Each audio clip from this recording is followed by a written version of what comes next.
and welcome to Let's Talk HR with Dr. Deneen, the talk show that spotlights HR professionals and talks about all things HR.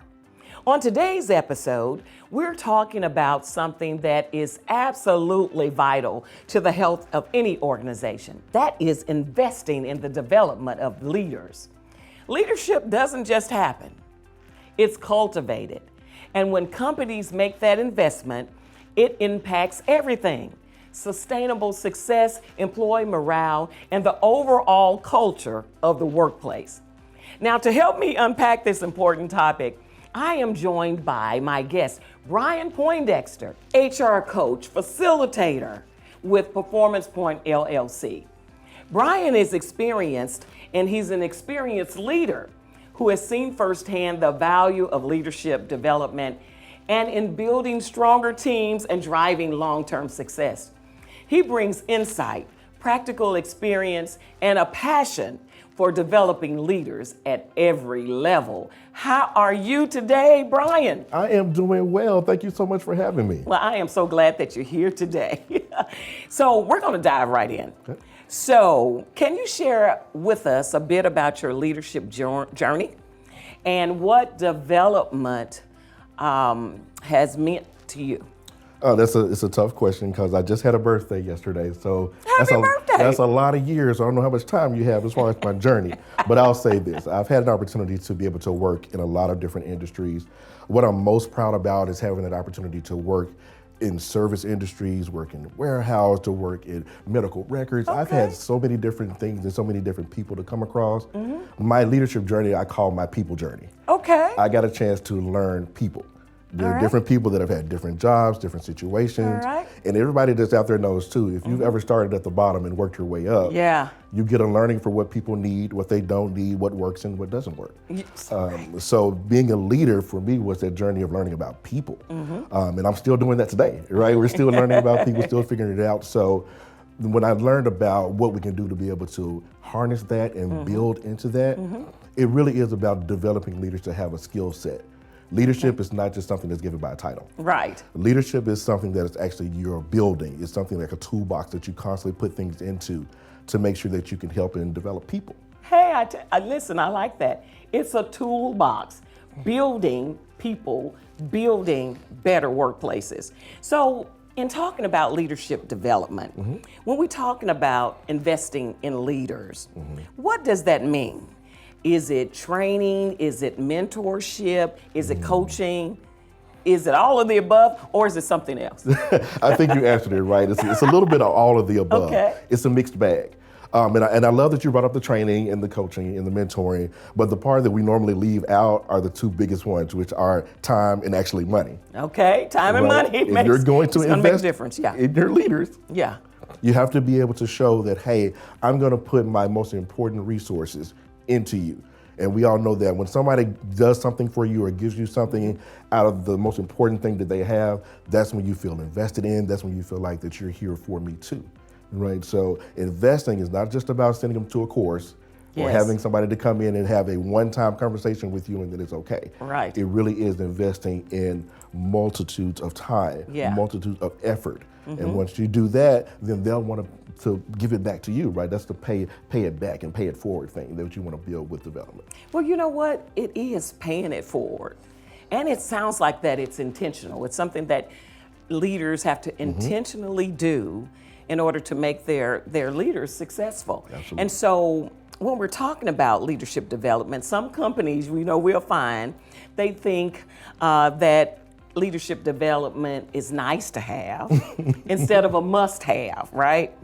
What risk do employees, or what risk does an organization have when they are faced with not developing their people? I love that you brought that up because it's an important thing to realize that development is an essential part of business. And especially with your leaders, it needs to happen for a couple of things. The one thing that's really important is about sustainability. Okay. If you want to have sustainability of success with your company, you can't have that without sustainability of your people. If you're constantly turning people over, if you're constantly having to look for talent, you're losing good talent, there's no way that your company can be sustainable. So you'll end up being on that roller coaster. You never want to be on the roller coaster when you're in business. I mean, your business is going like this. You know, we have 2 great months, and then 3 months we're in the valley, and then we're going back. That's what you want to fight against. The other part that you have to look at as well is that the big battle that we're seeing now in the workplace is the battle for talent. Yes, it is. Right? Absolutely. And retention is one of those things we don't like to talk about. It's that ugly thing that we think that we shouldn't have to work on to do. But good talent, they're looking for good situations. We got to move away from the thought of people wanting their dream job. That's no longer the case. People are looking for their dream situation. Okay, dream situation. Right. That means work. Yes. Workplace balance. Yes. Right?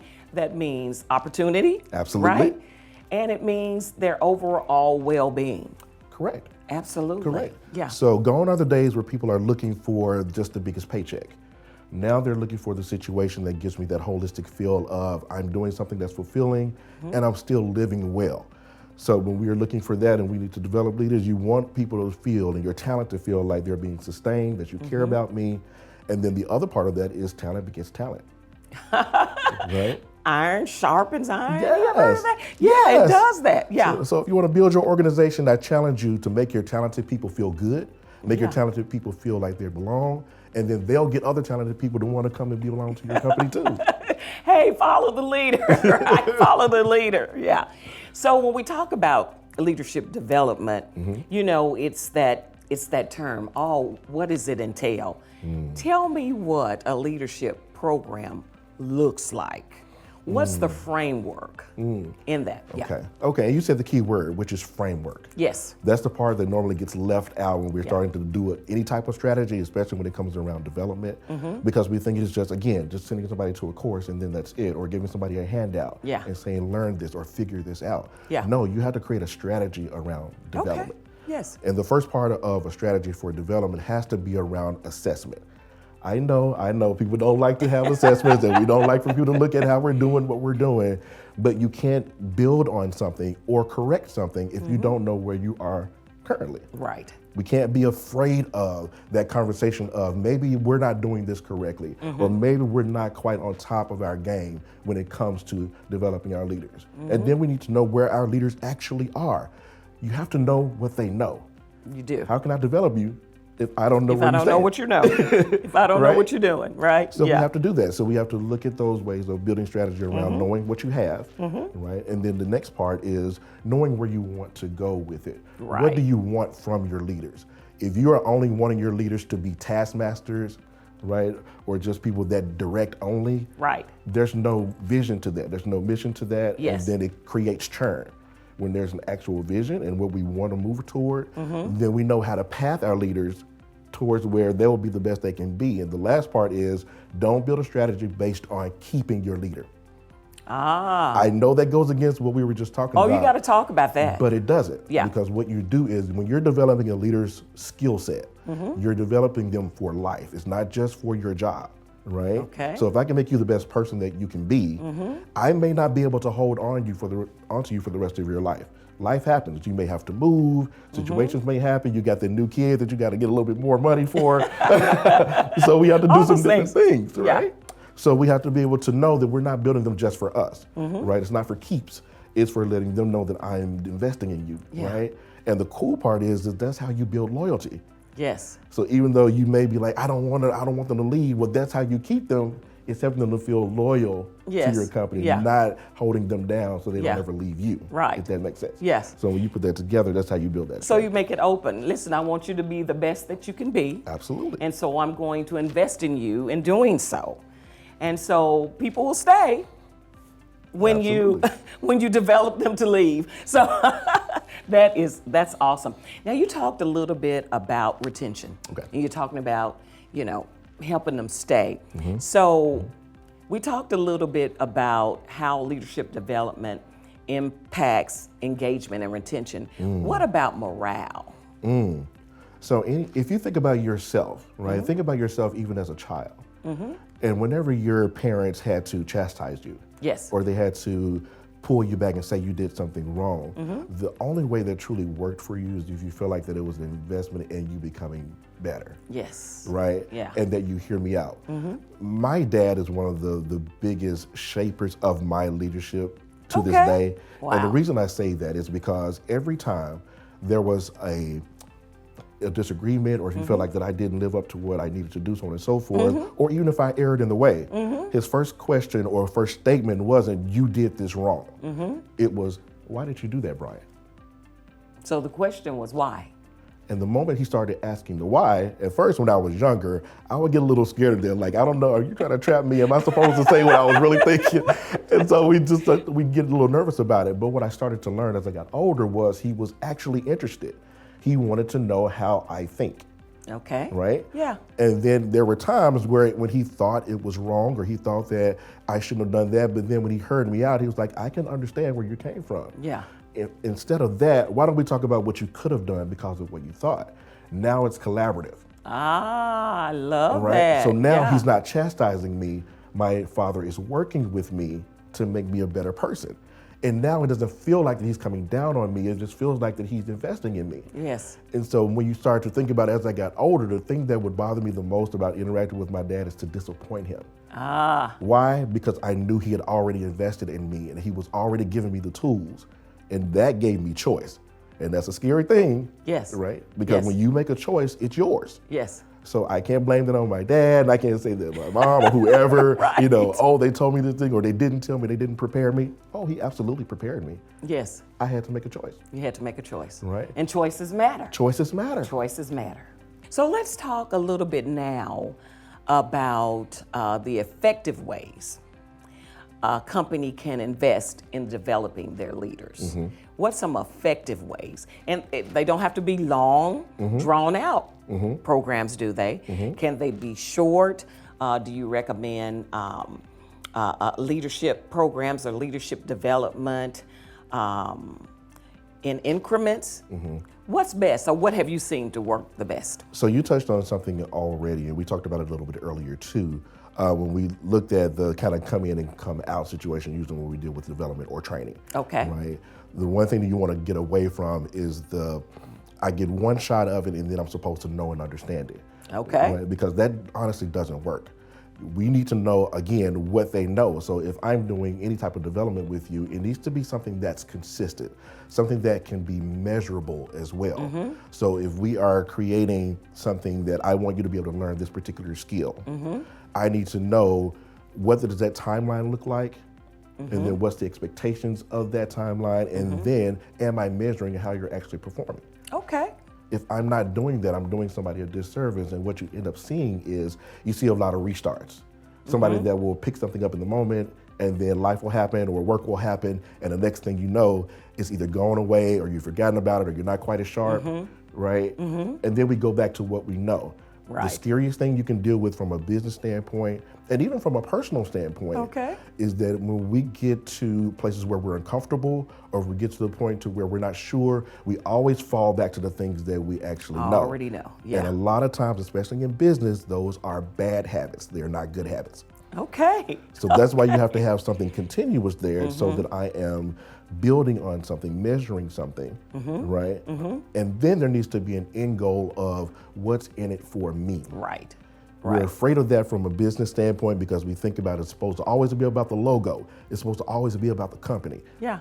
No, it can be both. It Two can things be can both. coexist, Okay. right? They can live together. They can live together, and they should live together. Yes. So when we get better at that, if they know that this investment is doing something for me, it's putting me on a path. Again, career pathing is important to where people feel like they're moving towards something.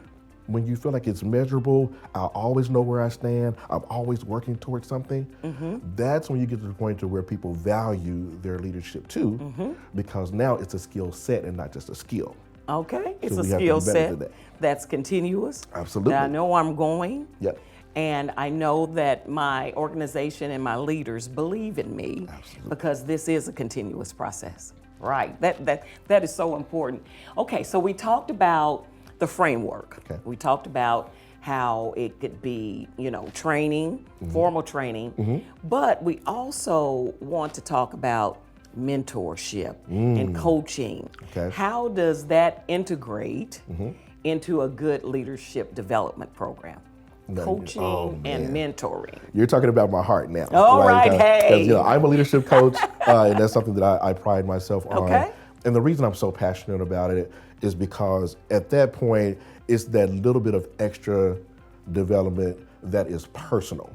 And what I mean by that is that when we are leading, and the one thing I always challenge leaders to think about is that you're not leading robots. You're leading humans. Yes. And humans need interaction.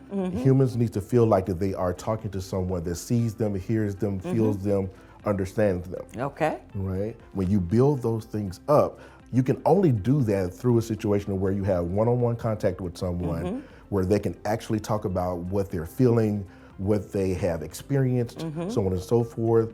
Because if we're only talking in groups, or if we only talk in training rooms or things like that, there is not that personal connection. Yes. And at that point, it's not something that is in my heart at that point. Yes. But if I really want to make something personal, you have to be personal. You have to be personal with them.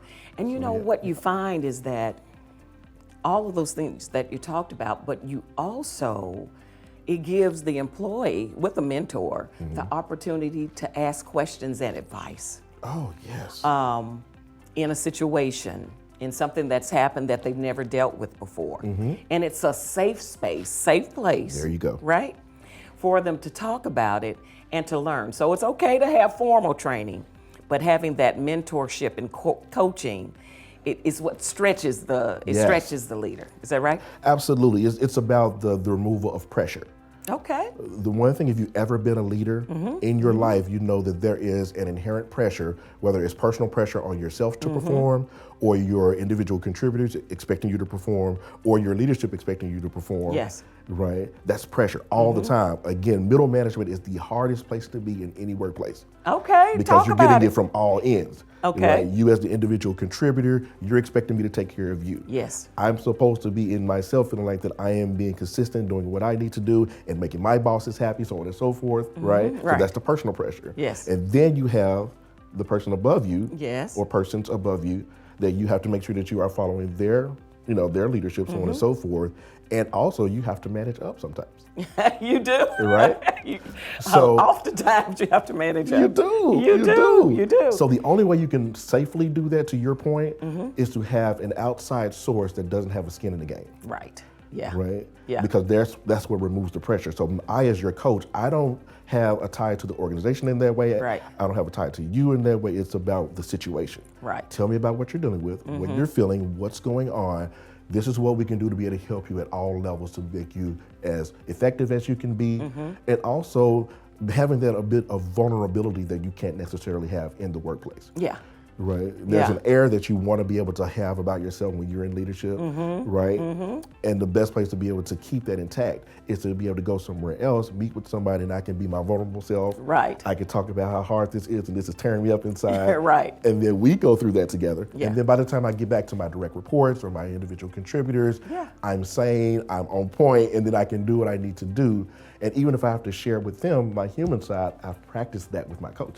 Okay, so it's important. So when they talk about coaching and mentoring, doesn't necessarily mean that it can happen. Well, it doesn't necessarily mean that the most effective way that the coaching and mentoring can be within the same organization. What you're saying is that the most effective way to mentor and to coach is to have that person that you talk to, you can be transparent with outside of the organization. Absolutely. And that is part of leadership development. Yes. And that's the part of the program. That's the part of the program, right? Yes. So how important is it for organizations to start early in identifying leaders as part of their leadership development?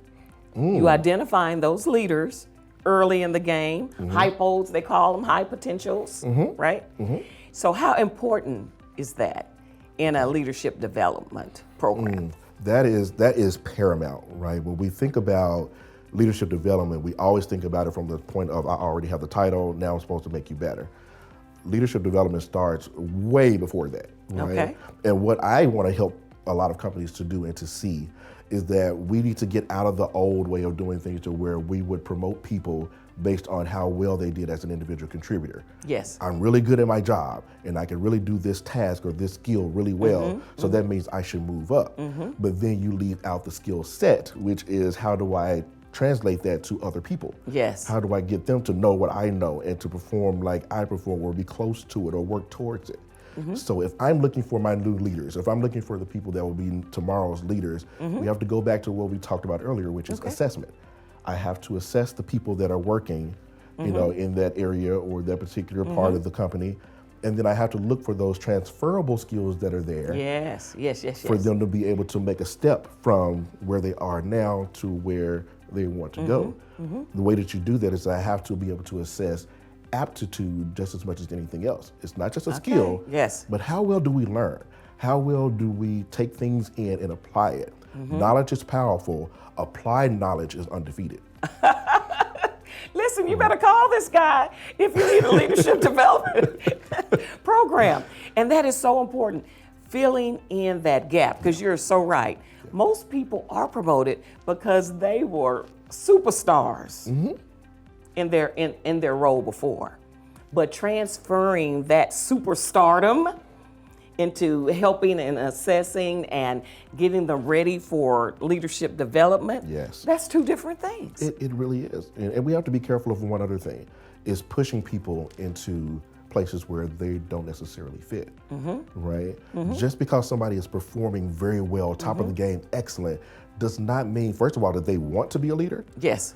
And then second of all, they can be able to handle the extra responsibility that would take, right? Because we have to be real. Most leaders are asked to do as much as they can with less. Okay. We don't lead in excess. Are you kidding me? We rarely lead in excess. So when you have that, then I have to know that this is a person that can handle that. Yes. That can be able to work with other people, help other people, guide other people, and not lose what they have to do as well. Right. That superstardom. They can't lose it in becoming a leader. And so what do? Do you ask them, are you ready for leadership? Because here's what it means. It means taking responsibility, taking action when no one else takes action, right? So how do you prepare someone? They're getting promoted because it's just a promotion, but how do you let them know on the front end that here are the expectations as a leader, and here's what you're going to have to develop into and be successful to be a successful leader? So the first part I would say is being a transparent leader yourself. Okay. The better that you are at being transparent in what you do, you show people what you actually have to take on. A lot of times, unfortunately, and we do it with a false humility of, I don't want people to know what I'm dealing with, and I'm supposed to be so strong, and I'm supposed to lead you, and a lot of parents do the same thing too. But when you're a transparent leader, you allow them to see a little bit behind the curtain of, these are the things that I have to carry on every day. Yes. And I have to wake up every morning and do it again. Yes. Right? When people know what that is, and then if you're good at it, they'll feel good about taking on their responsibility. Right. But if they don't know what's happening, if we never discuss it and you never see what's happening behind the veil, even if you have that conversation with them, it's not going to be as genuine because they never saw you go through that. Right? So having the transparent conversation is there, and then be curious. Okay. Be curious. You don't have to ask them about leadership, but look at some of the things that they do well or some of the things that they enjoy. I got in leadership because somebody at one job that I had happened to see me training somebody when they came on brand new into the job. All right. And they're like, you kind of have a knack for that. Have you ever thought about? And the next thing I know, my whole thing changed. I really like this leadership and development. Right? So you have to have the transparent conversation and the curious conversation. And that's how you find it. And find out what's your passion, because I bet what you were doing, it was your passion. Correct. And then your passion shows. And then people are watching. They're always watching. They're always watching. They're always watching. You remember that song, Always Feel Like Somebody's Watching Me? Well, it happens. It happens in organizations and it happens in leadership. Absolutely. So preparing for the future.